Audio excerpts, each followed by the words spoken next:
Hello, beautiful people. I'm Chris Maddox, founder of the Wild Woman Project and Wild Woman Fest. And I'm speaking to you today because we always meet like this at new moon time. And the new moon is upon us. It arrives, I should say, on Sunday, February 23rd. And it initiates a moon cycle, which will actually carry us all the way through March 23rd. So, one of the exciting things about this particular moon cycle is that we are going to see a shift in the seasons. So, for those of us who are in the northern hemisphere, we're moving from winter to spring. And for those in the southern hemisphere, it is a shift from summer into autumn. So, change is very much happening and unfurling in the natural world at this time, which in some ways can be true of any time. But a shift, a turn in the seasons really is like a very clear mark. So you can, depending upon where you are and what the landscape is like where you are, you can pay special attention to what is changing. What are the subtle things you start to notice as you move from winter to spring or from summer to autumn, depending upon where you are? So our senses can be heightened as we look at those things. So for this moon cycle, just like every single moon cycle, we share in a collective theme here at the Wild Woman Project. So our theme, our point of concentration and inquiry is called Rivers of Reverence. So the first part, rivers, an ode to, an acknowledgement of, an honoring of the element of water. So water is the element that we are going to be celebrating, getting intimate with, building our relationship with throughout the entire moon cycle. And then reverence is a kind of, if you tune into this word reverence, it's a combination of a kind of awe coupled with respect and admiration. So reverence is kind of like this heart opening, awe inspiring, deep respect. So we're going to be tuning into these two pieces, rivers of reverence. So what I'd love to offer up as an exercise on this new moon is at some point during the day to see if you can get intimate with water and to actually say hello to the water and almost like you're befriending it.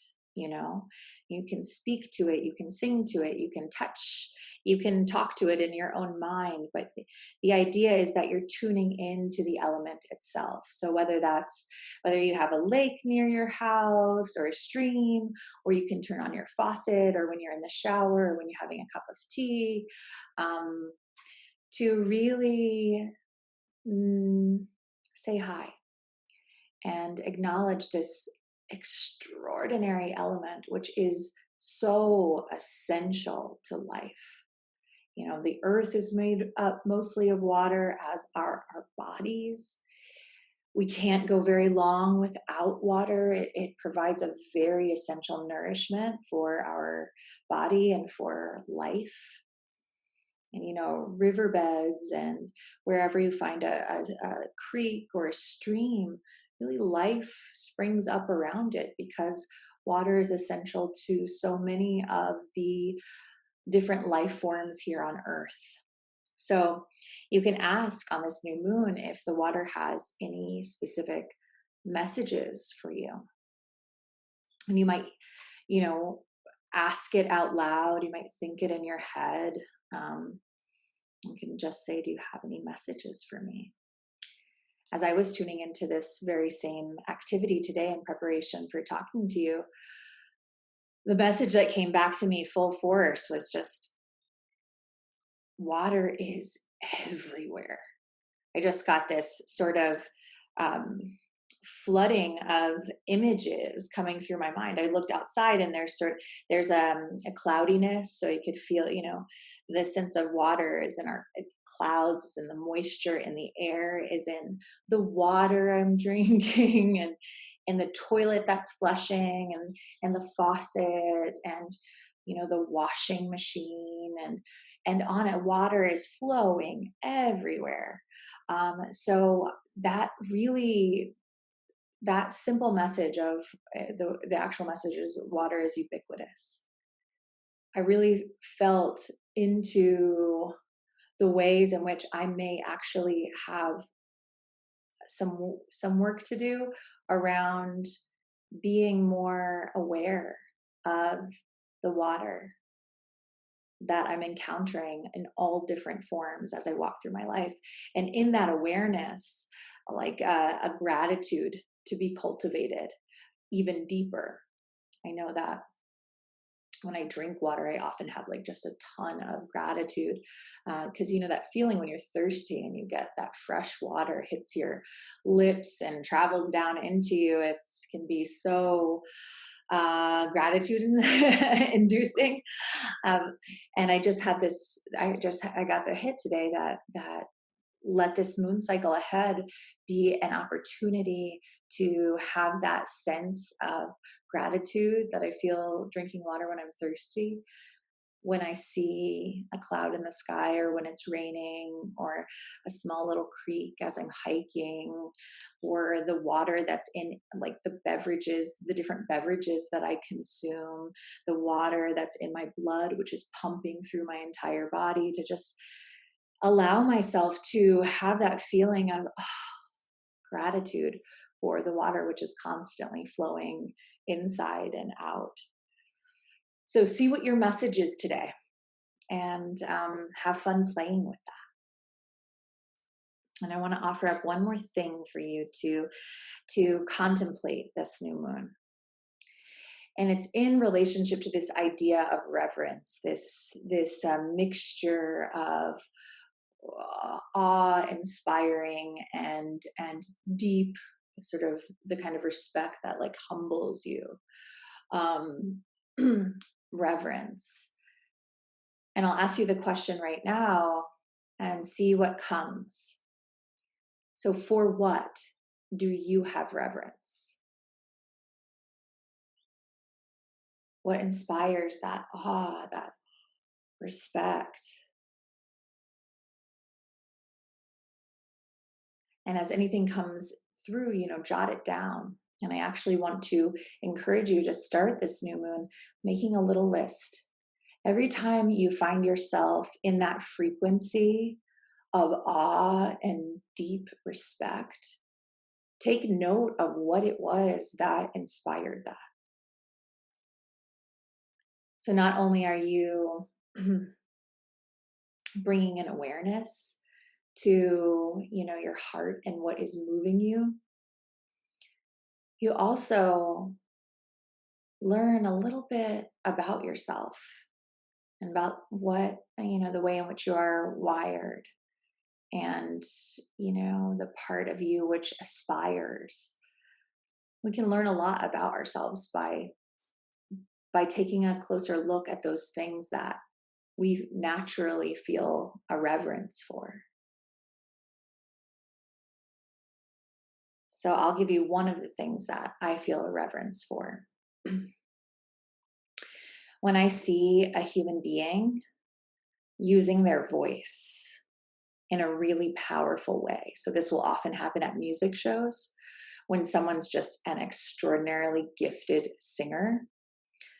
Another place it will happen is, when I hear activists speak, and the power of their words, the words they're choosing, and the way, their tone, their rhythm, and the way in which, in both of those instances, the using of the voice actually has this tremendous ability to kind of bring the room together. Wherever you're standing, whatever that group is, when someone's really tapped into a powerful relationship to their voice and a freedom of expression in their voice, I think other human beings naturally respond to that. And I know that there's something in there for me, self-awareness, that I love playing with gathering. I love playing with gathering. I love being in groups of people and being in the flesh with other people in all different scenarios, and noticing what brings us together, and on the other hand, what separates us. And that's super fascinating to me. So that's one little thing I can learn from that. So whatever is your something that comes through, take a moment to sit with, what is it exactly about whatever this thing that is, that inspires the reverence in you.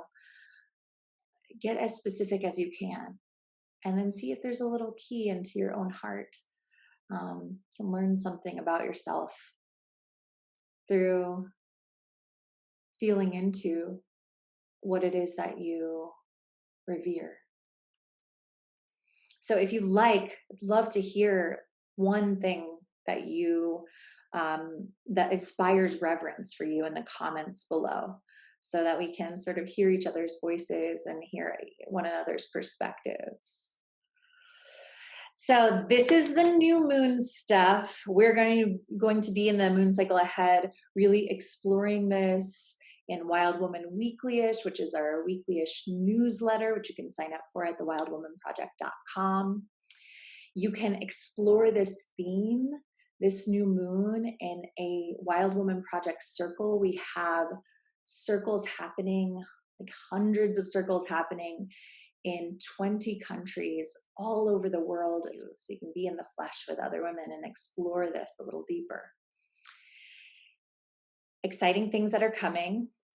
Tomorrow, on Monday, February 24th, registration opens for Spring Circle Leader Training, which begins on April 6th.